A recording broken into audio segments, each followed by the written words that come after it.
tyre pressure warning light reset procedure is as follows.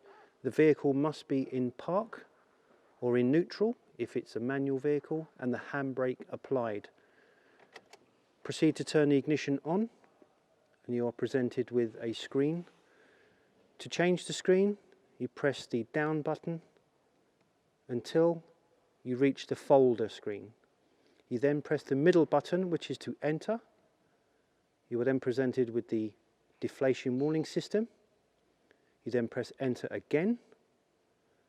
You then press the down button to revolve from the cancel to the initialise, and then press enter to carry out the initialisation. The process is complete. Turn the ignition off.